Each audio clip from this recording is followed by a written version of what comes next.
Welcome to Layer 03 of the first serial experiment. We would like to recommend that you partake in this experiment with headphones on and the video set to full screen. Please enjoy.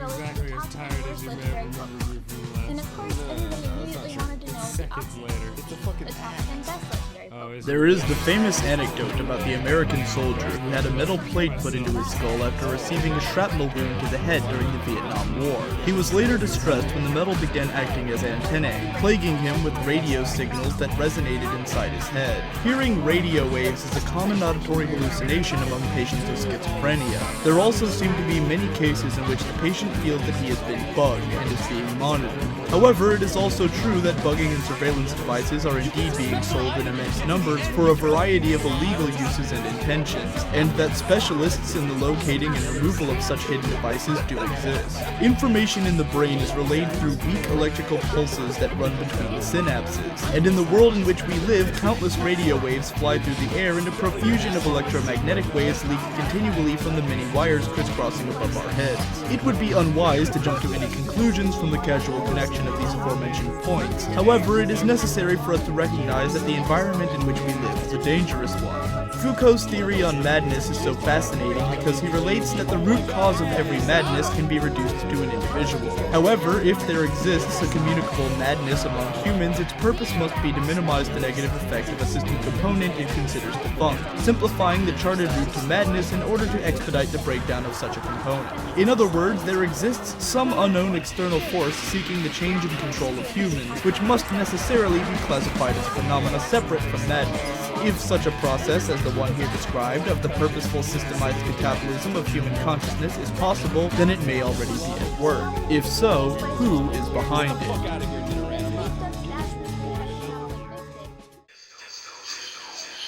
Distortion. Layer 05.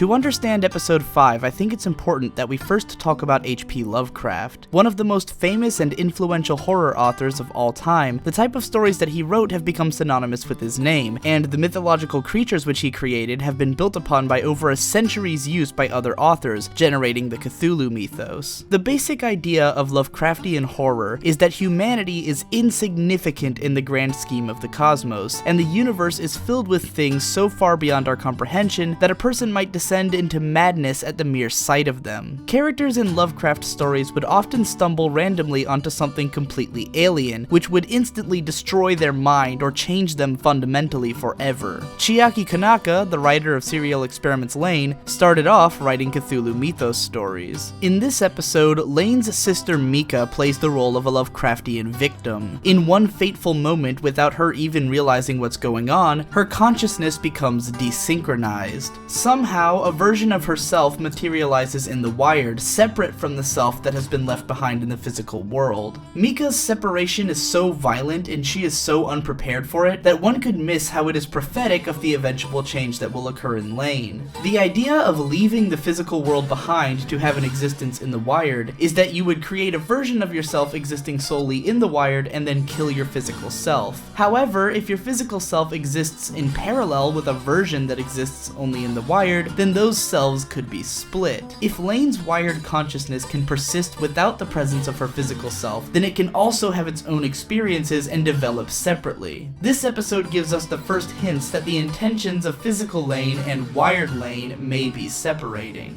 By now, we are beginning to challenge the notion that leaving your physical body and going to the Wired is actually the transformation that the voices of the Wired have been trying to sell us, and not actually an abandonment of one individual. This episode tosses a lot of technical suppositions our way. The art book quote and some of the faces that Lain learns from in this episode posit how the electromagnetic waves constantly surrounding us and the layering of the Wired over the physical world may be entwined with the electrical synapses which cause our thoughts. In other words, if thought is nothing but the computing of electrical signals, then it is no different from the actions of a computer. And as the world becomes more and more wired, the human brain becomes intimately intertwined with the electrical layer overlaying our world. Therefore, as our brains are exposed to the electrical signals in the air, our thoughts are fundamentally distorted.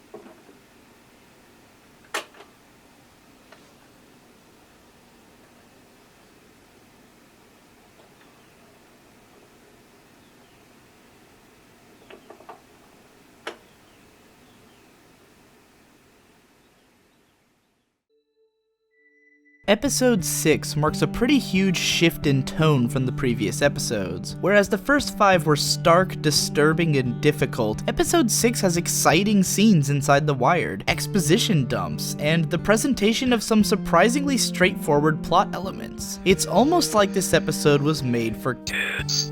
Layer 06. What this episode shows us is that the two sides of Lain, which we saw in the beginning of the show, one which pretends to be ignorant and innocent to an audience of friends and family, and one who is a total hard-ass to an audience of Siberia and The Wired, have at this point gotten so close that we actually see Lain transitioning between them for once. For the first time, we get to witness the physical Lain lapse into her badass persona, both in the flesh and in The Wired. However, as of episode 5, I think it's important to distinguish that the hard-ass Lain, which was originally Lain's persona while using The Wired, is no longer synonymous with Lain of The Wired. At this point, while Lain's harder persona is now more synonymous with her physical form, her Wired form is continuing to morph and take on a life of its own, possibly due to the interference of the Knights. After 5 episodes almost completely lacking in traditional narrative structure, it was downright shocking to see the Knights painted as outright bad guys, experimenting on children and not only betraying but also trying to kill Lain, and doubly so to watch Lain go from the morally ambiguous portrait of mystery to an internet white knight who admonishes the actions of those she deems unjust. All of this is very suspicious given the nature of the series leading up to it, begging the question of whether this is really as cut and dry as it looks, or if we're only seeing it this way because this is how Lain perceives the situation. After all, this episode invites us to a full range of Lain's perspective in a way that no episode until now really has, and almost seems to give us the most pure vision of her character that we've ever gotten. Now, to fit in with the theme of being weirdly unambiguous, allow me to share some info about this project. I first attempted to episodically analyze this series back in 2011 on my anime blog. Even back then, it was a more experimental style of posting with heavy use of art book quotes and images to make my points. However, I only made it up through episode 6, and I didn't even watch the rest of the show at the time. So from here on out, I'll be freshly experiencing the show for the first time in like 7 years, with no idea what kind of analytical points might come up. I'm as in the dark as you are right now, and excited to make the first real progress on this project in its 3 years of running. That's it for Layer 03. Keep an eye out because our next LP is dropping soon.